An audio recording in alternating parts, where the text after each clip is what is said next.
The red light from the dying star painted everything the color of blood. Elder Nera walked slowly through the empty streets of Veltara, the last city on her world that still had power. Her feet made soft clicking sounds on the crystal pathways that her people had built thousands of years ago. Most of the buildings were dark now. The beautiful towers that once reached toward the sky like fingers of light were cold and silent. Only the central district still glowed with the weak energy from their failing power cores. Nera stopped at a viewing platform and looked up at their sun. It was smaller than it should be, and the wrong color. The dark streams of space matter had been eating away at it for decades, making it burn out faster than any star should. Her people's greatest scientists had watched it happen, measured it, studied it, but they could not stop it. Elder Nera. The voice belonged to Voss, their chief engineer. He approached with heavy steps, his thin body wrapped in warming clothes. Even inside the city's protective dome, the air was getting colder each day. "What is our status, Voss?"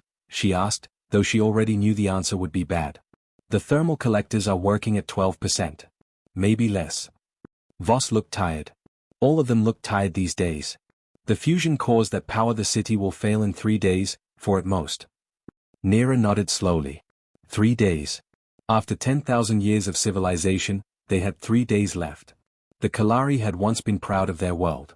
They lived in harmony with nature, built cities that did not harm the land, and created technology that could last forever. They were good at taking care of what they had, but they had forgotten how to make new things.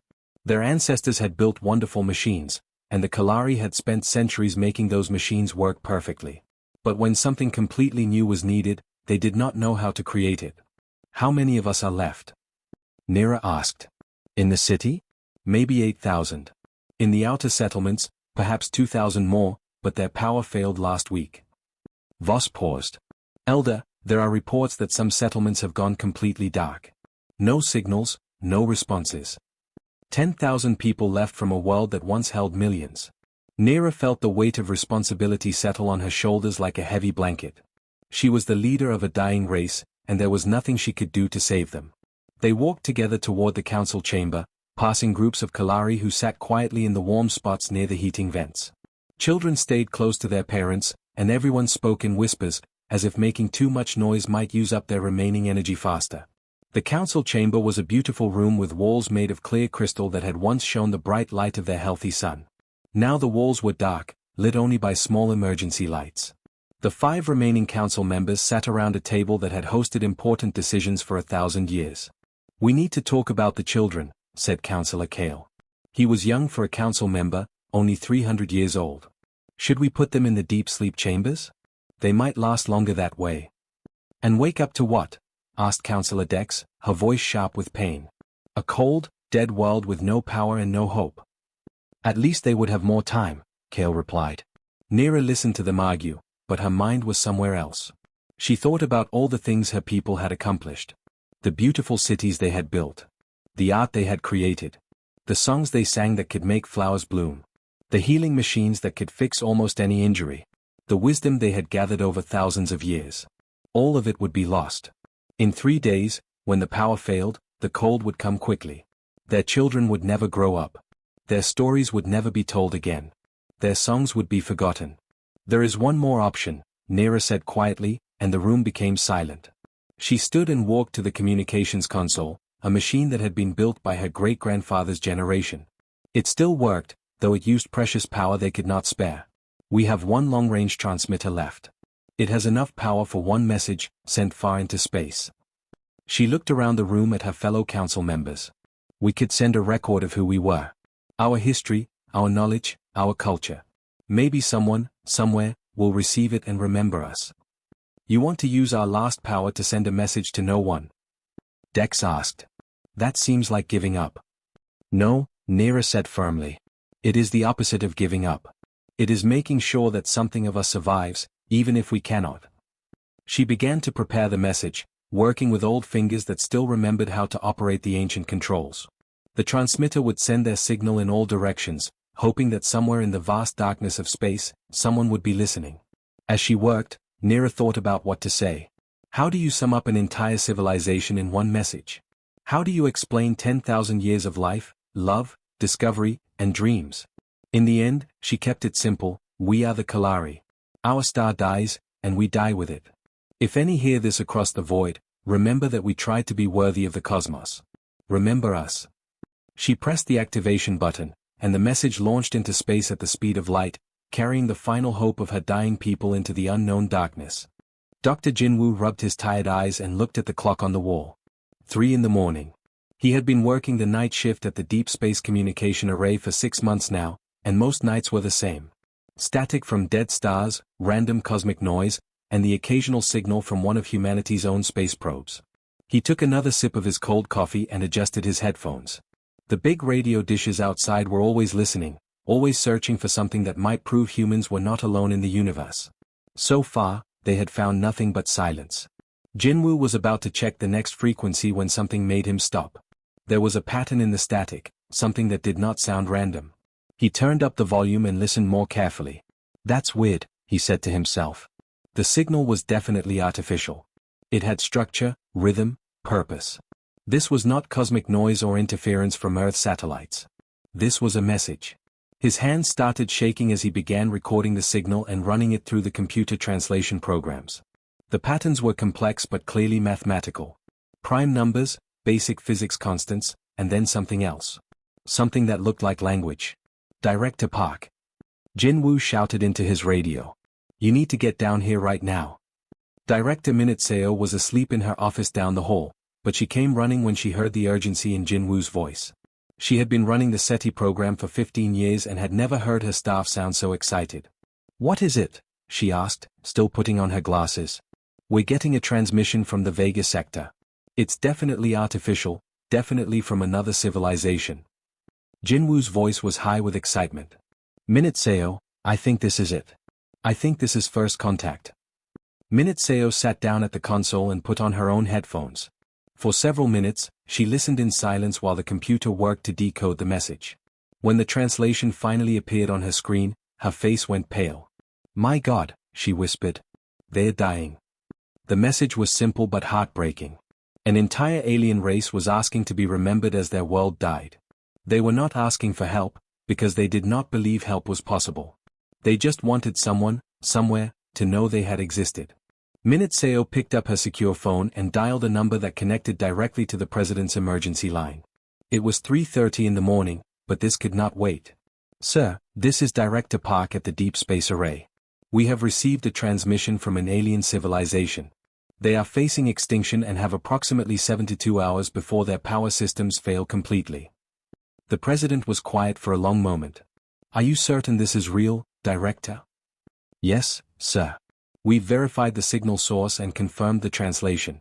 They're in the Vega sector, about 25 light-years away. Their star is dying due to some kind of cosmic phenomenon. What are they asking from us? Nothing, sir. They're not asking for help. They just want to be remembered. Another long pause. That's not good enough. Patch me through to the Joint Chiefs. We're calling an emergency session. Within 6 hours, every major leader on Earth knew about the Kalari message. The response was unlike anything in human history. Instead of debate, fear, or caution, there was immediate and universal agreement. Humanity had to try to help. The plan was impossible by any reasonable standard. Earth's fastest ships would take months to reach the Kalari system, even using the experimental faster-than-light drives that had never been tested on such a long journey. They would need to carry not just people, but massive amounts of equipment for a rescue mission on a scale never before attempted. But humans had always been good at attempting the impossible. Captain Hyunsu was called to the emergency briefing at 4 in the morning. He was one of Earth's leading experts on stellar engineering, though his work had always been theoretical. No one had ever tried to actually fix a dying star. Captain, we need to know if it's possible, said Admiral Chen, spreading out the data they had gathered from the Kalari signal. Can we save their son? Hyunsu studied the information for an hour, running calculations on his tablet and cross-referencing with his research. Finally, he looked up at the room full of military leaders and government officials. Theoretically, yes. We could inject controlled fusion reactions directly into the stellar core and manipulate the magnetic fields to stabilize the burning process. But it would require building massive fusion reactors in space, positioning them precisely around the star, and somehow synchronizing the whole process perfectly. How massive? Asked the Admiral. Each reactor would be the size of a city. We'd need at least 12 of them, maybe more. And the timing would have to be exact, or the whole star could go supernova. What are the chances of success? Hyunsu was quiet for a moment. Maybe 30%. Maybe less. And if we do nothing? They all die in 3 days. The room was silent as everyone considered the impossible choice. Finally, the president spoke over the video link. Captain, how long would you need to prepare? Sir, to do this properly, we'd need years of planning and testing. You have 3 weeks. Admiral, I want every available ship prepared for immediate launch. We're going to attempt the greatest rescue mission in human history. As the meeting broke up and people rushed off to begin the impossible task, Jinwoo sat alone in the communications room, still listening to the Kalari signal repeating its lonely message into space. Hold on, he whispered to the stars. We're coming. The human ships appeared in the Kalari system like stars coming to life in the darkness. Elder Nera stood at her observation window, watching 12 strange vessels settle into orbit around her dying world. The ships looked rough and crude compared to Kalari technology, but they radiated heat and energy like small suns. It had been 18 days since she sent the message into space. 18 days of watching their power levels drop lower each hour. The city now ran on emergency power, and most of the outer districts had gone completely dark. She had not expected an answer to her message. She certainly had not expected visitors. The first shuttle landed in the central plaza with a loud roar of engines that made the Kalari cover their ears. The landing was not graceful like their own ships, but it was effective. When the door opened, strange beings in bulky white suits stepped out into the cold air. Nera met them at the entrance to the council chamber, along with Chief Scientist Kale and Engineer Voss. The aliens were shorter than Kalari and covered in thick clothing, but their eyes were bright with intelligence and something else that Nera had not seen in her people for a long time. Hope. The leader of the humans removed her helmet, revealing a young face with dark hair. She held up a small device that began speaking in perfect Kalari language. I am Engineer So Young of Earth. We received your message and came as fast as we could. We are here to help. Kale stepped forward, his scientific curiosity overcoming his caution. You traveled 25 light years in 18 days? That should be impossible. We broke a few rules of physics getting here, So Young replied with what the translator called a smile. We are good at doing impossible things when we need to. The meeting moved to the council chamber, where more humans joined them. Captain Hyunsu was a young man with serious eyes who carried a portable computer. Dr. Jiun was a woman who immediately began scanning the Kalari with medical devices, clearly concerned about their health in the cold environment. So Young activated a holographic projector and showed them an image of their dying star. We can save it, she announced simply. The Kalari looked at each other in polite disbelief. Their sun was being consumed by dark matter streams, a cosmic force that their greatest minds barely understood. The idea that these crude aliens could fix such a problem seemed absurd. Please explain, Kale said carefully. Captain Hyunsu stepped forward and began changing the hologram. Stellar revival through controlled fusion injection and magnetic field manipulation. We build massive fusion reactors around your star and inject pure hydrogen directly into the core while using magnetic fields to control the burning process.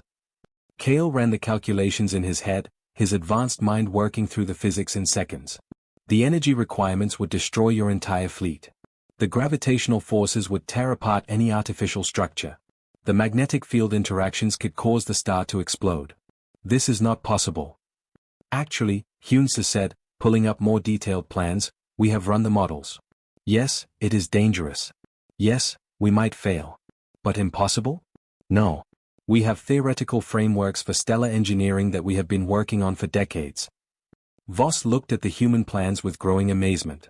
The engineering was crude but brilliant, like using a hammer where the Kalari would use a precision tool. But sometimes a hammer was exactly what was needed. You would build reactors the size of cities in space. Voss asked. 12 of them, So Young confirmed. Each one positioned at a specific point around your star. They will inject controlled bursts of fusion material directly into the stellar core while magnetic field generators keep everything stable. Elder Nera had been listening quietly, but now she spoke. Why would you risk your lives for people you have never met? Your ships, your people, everything you have brought here could be destroyed. Dr. Jiun looked up from her medical scanner, which had been analyzing the Kalari atmosphere and biology. That is what humans do, she said simply. We see someone who needs help, and we help. We reach for impossible solutions until they become possible. But the risks, Kale insisted. If you miscalculate even slightly, the fusion process could destabilize the entire star. Instead of saving our world, you could turn our sun into a supernova that would destroy everything within light years. Captain Hunsa nodded seriously. We understand the risks. But doing nothing guarantees failure. Trying gives us a chance. Over the next hour, the humans explained their plan in detail. They would use their ship's manufacturing systems to build the fusion reactors in space. Kalari computational power would help them calculate the precise injection points and timing. The process would take 6 months of careful preparation and construction. 6 months? Voss said. Our power systems will fail completely within days. We brought portable fusion generators, So Young explained. Enough to keep your city running while we work. They are not pretty, but they will keep you alive. Elder Nera felt something she had not experienced in years. It was a strange sensation that took her a moment to recognize. It was hope, growing in her chest like a warm flame. If we do this together, she said slowly, what are the chances of success? Captain Hunsu was quiet for a moment, considering. Honestly? Maybe 40%. Our technology is powerful but rough. Your knowledge is precise but conservative. Together, we might create something neither of us could achieve alone. And if we fail? Then we fail together, trying to do something magnificent. Elder Nera looked around the chamber at her fellow Kalari, then at the strange humans who had traveled across space to help strangers. Then let us begin. 6 months had changed everything in the Kalari system. What had once been empty space around their dying star was now filled with the largest construction project in the history of both species. Massive fusion reactors, each the size of a small city, hung in carefully calculated positions around the red dwarf sun. Engineer Taehyun floated in his space suit next to Reactor 7, checking the final connections with his Kalari partner, Scientist Vex. The two had worked together for months, learning each other's languages and methods. Taehyun's bold human engineering mixed with Vex's precise Kalari calculations had created something beautiful and terrifying. Injection sequence begins in 60 seconds, Taehyun announced over the communication system that connected all 12 reactor stations. On the surface of the Kalari homeworld, Dr. Sujin watched her instruments with growing excitement.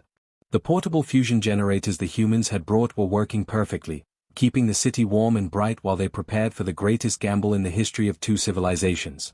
For the first time in generations, their star's energy output was starting to increase. The massive reactors were already having an effect, feeding hydrogen fuel into the dying core and stabilizing the nuclear reactions that kept the star burning. But success was not guaranteed. The process was dangerous in ways that both species were only beginning to understand. 30 seconds to full activation, Captain Hunsu announced from the command center they had built in orbit. Around him, human and Kalari technicians worked side by side, monitoring readouts and adjusting controls with practiced efficiency. Elder Nera stood beside him, watching the displays that showed their star's vital signs. The temperature was rising steadily. The energy output was increasing. Everything looked perfect. 10 seconds, Hunsa said. 9. 8. 7. The star exploded. Not into destruction, but into violent life. Massive solar flares erupted from the surface, streams of superheated plasma shooting outward in all directions. The magnetic fields around the fusion reactors began fluctuating wildly, threatening to tear the massive machines apart. Emergency shutdown, someone shouted over the communication system. No. Captain Hunsa called back. If we shut down now, the star will collapse completely. We have to ride this out. The solar flares grew larger, reaching toward the fusion reactors like fingers of fire. Some of the smaller monitoring stations were vaporized instantly. The main reactors held their positions, but their shields were failing fast. On the planet below, the sky turned brilliant white as the solar storm hit their atmosphere. The magnetic field that normally protected their world began to buckle under the assault. Dr. Sujin watched in horror as her instruments showed radiation levels climbing to deadly heights. The magnetic field is failing, she reported. If it collapses, the surface will be sterilized. In the orbital command center, young Kalari physicist Tel had been studying the readings with growing understanding. He had spent months working with human engineers, learning their approach to impossible problems. Where Kalari saw precise calculations, humans saw bold solutions. Wait, Tel said suddenly, his voice cutting through the chaos. The magnetic field. We don't need to stop the flares. We need to use them. Everyone in the command center turned to look at the young Kalari scientist. The planet's natural magnetic field, Tel continued, his excitement growing. If we modulate it correctly, we can turn it into a shield. Instead of trying to block the solar flares, we can redirect them around the planet. Engineer Soyoung looked at the data Tel was showing them. That's crazy. We would need to adjust the field generators while the storm is happening. Someone would have to fly directly into those flares. I'll do it, Pilot Dongminute said immediately over the communication system. He was in his fighter craft, one of the fastest ships in the human fleet. I can get in close enough to adjust the reactor positioning manually. Dongminute, no, Captain Hunsa said. Those flares will cook you alive. Maybe. But if I don't try, everyone on the planet dies anyway. Elder Nera watched the young human pilot on the screen. She had learned much about humans in the past 6 months. They were reckless and bold, but they were also brave in ways that took her breath away. Do it, she said quietly. Dongminute's fighter dove toward the raging star, dancing between solar flares that could have powered entire cities. His ship's shields glowed white-hot as he approached Reactor 3, the one whose positioning was most critical for the magnetic field manipulation. Almost there, he reported, his voice tight with concentration. The heat is incredible, but the ship is holding together. On the planet, Tel worked frantically with the magnetic field generators, adjusting their output to match Dongminute's movements. The two had never met, but they worked together with perfect coordination, human courage and Kalari precision, creating something neither could achieve alone. Field modulation at 60%, Tel reported. 70. 80. The sky above the Kalari homeworld began to change. The deadly white light of the solar flares started bending around the planet, deflected by the magnetic field that Tel and Dongminute were shaping together. 90%, Tel said. 95. Dongminute's ship completed its final adjustment and began racing away from the star. Reactor positioning complete, he reported. Getting out of here before I become space dust. The magnetic field snapped into its new configuration, wrapping around the planet like an invisible shield. The solar flares, instead of destroying the surface, were channeled harmlessly into space. And deep in the core of the dying star, the fusion reaction stabilized at last. It's working, Dr. Sujin whispered, watching her instruments show the first steady readings they had seen in decades. The star was alive again. The star stabilized on a Tuesday morning, Earth time. Elder Nera stood in the same observation deck where she had watched her world die 6 months ago. Now brilliant golden light streamed through the crystalline windows, brighter than she had seen in her entire lifetime. The fusion process had worked perfectly, and their sun burned with steady, healthy fire that would last for millions of years. Across the surface of their world, ice was melting for the first time in decades. Rivers that had been frozen solid were starting to flow again. Plants that had survived in underground greenhouses were being moved back to the surface, where they could grow under real sunlight. Dr. Unseo found Nera at the observation window, holding a datapad with the morning's readings. The young human scientist had become like a daughter to the elderly Kalari leader during the long months of construction and crisis. The fusion process is completely stable now, Unseo said with a smile. The magnetic field adjustments that Tel designed are working perfectly. Your star should burn steadily for another billion years, minimum. Nera nodded, but her attention was focused on something else. In the plaza below, she could see Kalari children playing in actual sunlight for the first time in their lives. They were laughing and running, their pale skin slowly adapting to the warm light their ancestors had known. But the real change was not just the star. It was her people. The Kalari had been stuck for thousands of years, perfecting old technology but never creating anything truly new. Working with the humans had changed that completely. Inspired by human willingness to attempt the impossible, Kalari scientists were developing new ideas at an incredible pace. Young Tel had become a celebrity among his people. His magnetic field theories, influenced by months of working with human engineers, had advanced Kalari science by centuries in just 6 months. Other Kalari scientists were following his example, asking what if instead of why not possible. Meanwhile, the humans had learned valuable lessons from Kalari wisdom. Their usual approach was to build big, move fast, and fix problems as they appeared. The Kalari had taught them the value of patience, careful planning, and sustainable development. Captain Hyunsu walked up to join Nera and Unseo at the window. He was now Admiral Hyunsu, promoted after the success of the Stellar Revival project. But he still preferred to work directly with the engineering teams rather than sit in meetings. The joint colony ships are almost ready, he reported. We found a perfect world about halfway between our systems. Garden planet, good atmosphere, plenty of room for both our species. The colony project had been Tel's idea, actually. After working so closely with humans during the crisis, many young Kalari wanted to continue the partnership. They had proposed building a shared world where both species could live and work together. How many families have volunteered? Nira asked. About 3,000 Kalari and 2,000 humans so far, Hyunsu replied. The architects are designing cities that work for both our species. The human sections will be warmer and brighter. The Kalari areas will be cooler and more focused on natural harmony. Unseo laughed. The children are most excited. They have been learning each other's languages through the translation computers. Some of them speak better Kalari than I do now. The colony world, which they had decided to call New Harmony, would be more than just a place to live.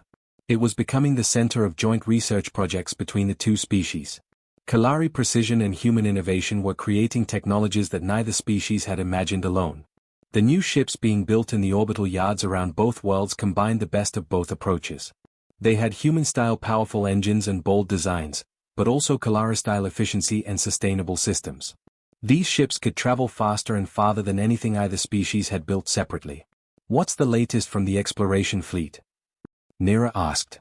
Hyunsu's eyes lit up. Commander Jungsu reports that they found signs of 3 more civilizations in nearby systems. One of them appears to be in trouble with asteroid impacts threatening their homeworld. Are we going to help them? Unseo asked. Of course, Nira replied immediately. That's what we do now. The idea would have seemed impossible to the old Kalari, who had focused on their own world for thousands of years. But working with humans had taught them that sometimes the best way to help yourself is to help others. The Joint Exploration and Rescue Fleet was preparing for its first major mission. 12 ships crewed by both humans and Kalari, equipped with technology that combined the best innovations of both civilizations. They would seek out other species in trouble and offer help, just as the humans had done for the Kalari.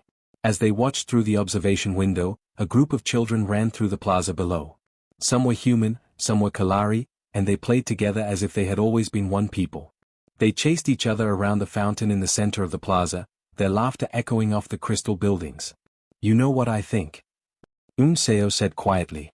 I think the universe has been waiting for this. Waiting for species to stop thinking only about themselves and start thinking about each other. Admiral Hyunsu nodded. Maybe that's the real test. Not whether you can build better technology or conquer more worlds, but whether you can reach out to help strangers when they need you most. Elder Nira smiled as she watched the children play under the light of their reborn star. And whether you can accept help when it's offered, even from people you've never met. The ships in orbit prepared for launch, carrying the hopes and dreams of 2 civilizations that had found in each other the missing pieces of their souls. Together, they would explore the galaxy not as conquerors, but as friends offering help to anyone who needed it. The dying star had become a beacon of new life, and its light would shine on a shared tomorrow that neither species could have imagined alone.